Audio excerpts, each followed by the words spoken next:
Having siloed teams actually costs you a lot of money in your organization. And I want to break down in this video how to fix the whole siloed team process. Listen, it happens in a lot of organizations, but a lot of times they don't even know how to fix it or why it is happening. I'm Emily, and I'm here to break down all of the siloed teams, what works, what does not work, the tools and stuff that you can implement after this video, so that way you can take action and not have siloed teams anymore. So just to start off with siloed teams, a lot of times it happens because that's how the culture was built. Whether they scaled really quickly and they didn't have systems and stuff in place to actually not have siloed teams, or because this is just how the culture was built and now it needs to shift and change. So if you know you have this issue, I'm going to drop some steps that you can take today to actually fix this so you no longer have siloed teams. We've recently just started using the Core Diagnostics Tool, and I'm going to also pin that in the comments of this video so you can see it. It's a free tool that you can use to understand how your team is functioning and how you are functioning as a leader and where the disconnects are at and why your team is siloed. So highly recommend using that tool to start with there for step number one, because it is a great tool and will show you everything at a snapshot. And literally it takes 3 to 5 minutes to fill out. So your entire team could have this filled out in 3 to 5 minutes and have these results. It really is a great tool, and it pulls amazing data for your organization. To break more of this down on the siloed approach and why it happens is understanding that unfortunately this approach starts from leadership. It starts as leaders. This is why you have this.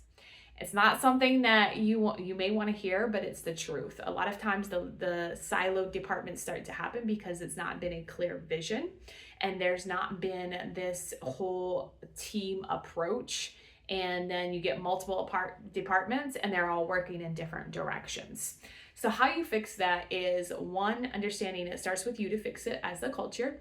It may feel overwhelming, but it's not that overwhelming, and it can be fixed easily. It may not be simple, but it can be fixed. The first thing is understanding why they are operating this way, understanding the root cause of it. So is it because you have KPIs that are very siloed based? Understanding what it is. Is it because the team culture has fallen apart, or there's been some bad leadership, or whatever it is? Understanding what that root cause is. And again, this is why we use the Core Diagnostics, because it pulls in all that data so you can understand what that root cause actually is. So you don't have to go down this whole path and have all these interviews, but you can actually see it from a snapshot. And then two is understanding what are the shared metrics that each department has to see, is this why they are siloed? So for example, if you have KPIs that are all different, your sales has one, your marketing has one, your operations has one, whatever it may be, all these departments have different KPIs and they don't all tie together, then they're just working in silos. They're only worried about their KPIs and their goals. And especially if you tie the bonuses to their KPIs, right? Because you're just going to be driving to your KPIs. So it's understanding that when you create KPIs from a huge company organization way, all of this should all intertwine together. So if you are going to be selling $60 million per year in revenue, but your operations is only set to do 50 million, you have a disconnect. And now you're creating that divide. And so now operations is going to be upset with sales or marketing or vice versa, or whatever it may be. It's understanding that these KPIs have to all be aligned, and it should always start from the top down and go all the way down to entry level positions. I cannot say this enough. This is one of the things that automotive has really, really taught me, was KPIs from the top down. So for example, if you were just one plant of the North America plant, you got your targets from North America, it went down to the plant level, to the division level, to the department level, to the entry level. So everybody was aligned with those KPIs. Everybody knew what had to be hit for the company, and everybody was driving towards the same thing. So it avoided these siloed approaches. And That is one thing that I will say. And the one company I work with, they were really good at setting these KPIs and making sure that siloed approach did not work. The other thing was really understanding when they set these KPIs, creating those cross-functional teams. And this was huge for the cross-functional teams. So for example, if you had a salesperson, you had operations, and you had a marketing person, and you had whatever departments, you create like a lead in each of those departments. So each week they come together. So that way they can understand, where is everybody driving to? So if you are actually having an issue with sales, or if you're actually having an issue with marketing because another team is affecting your KPI, you can have those conversations in that meeting. And that's like a weekly meeting. So that way everybody stays on board, everybody stays in that. And when you have that, then you start to function less as a siloed team and more as a company towards the vision, towards those. And also doing projects this way, having people, different buy-ins, different things. But this ultimately starts with the leaders of those departments, and understanding as leaders, you need to come together first, because your team will act in the way that you lead. So if you're only visioned towards what you need and you're not worried about the rest of the organization, that's how your team is going to act. So understanding you have to shift it first as a leader, and then seeing it from a whole and having those KPIs. And that's why it's so important for those KPIs to come from the president or the CEO, from top down. This is what we are focusing on. Anything else we're not focusing on. That's another thing, is when we have all these distractions, that also creates the siloed team approach, because now I'm worried about this project. I'm not worried about all these KPIs. So it's a very clear direction for everyone. And the communication on this is very, very important. So when you do have communication and you do have these meetings with the entire organization, it is breaking down these KPIs so every single person understands what the KPI is, what the action is, and how they're going to get there. And this takes work. This takes business planning. This takes strategy. This takes meetings.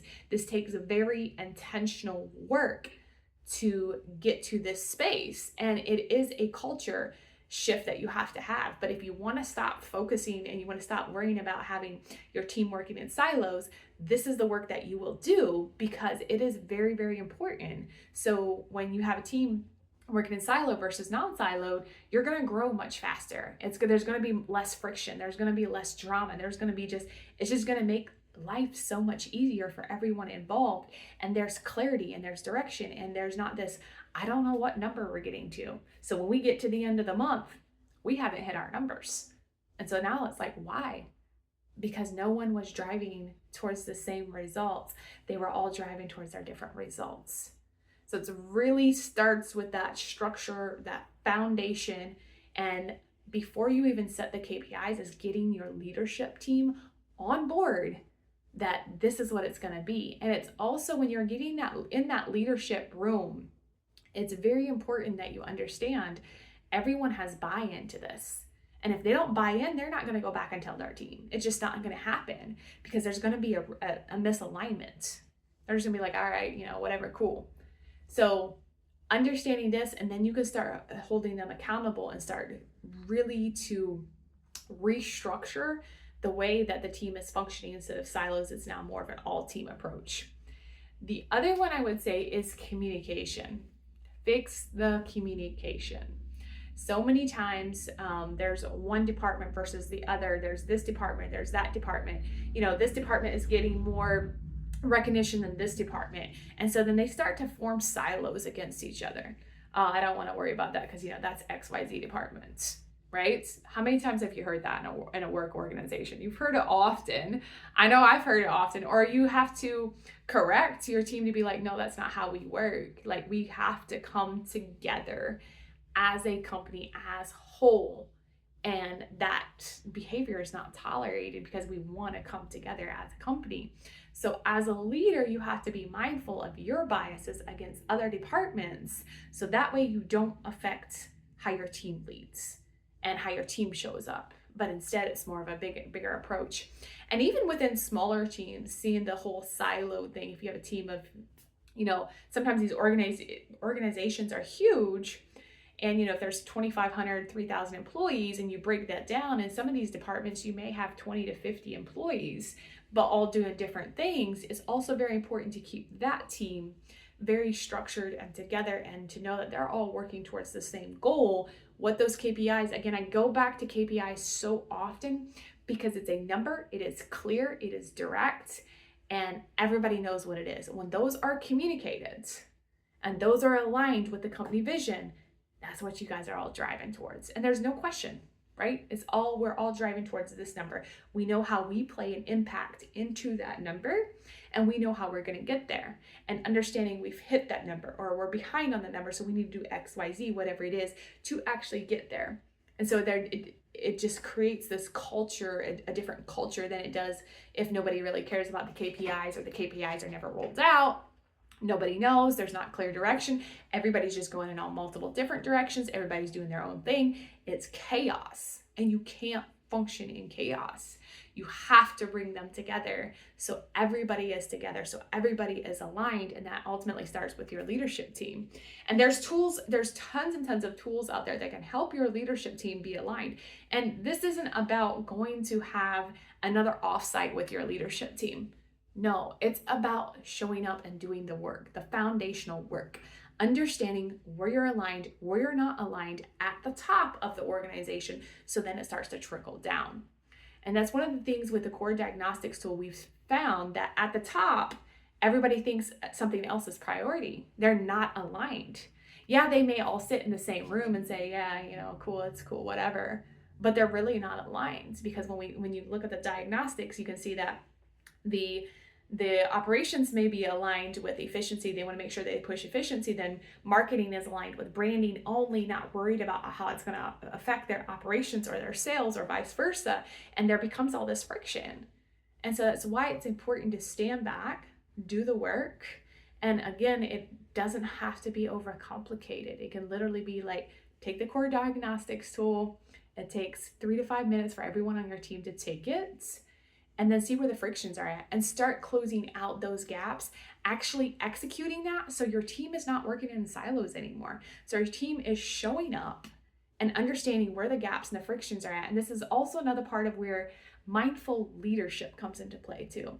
Teaching your leaders how to be mindful. How can I understand, even though I work in this department, what this department does and how it affects them? How can I understand that's super important to them?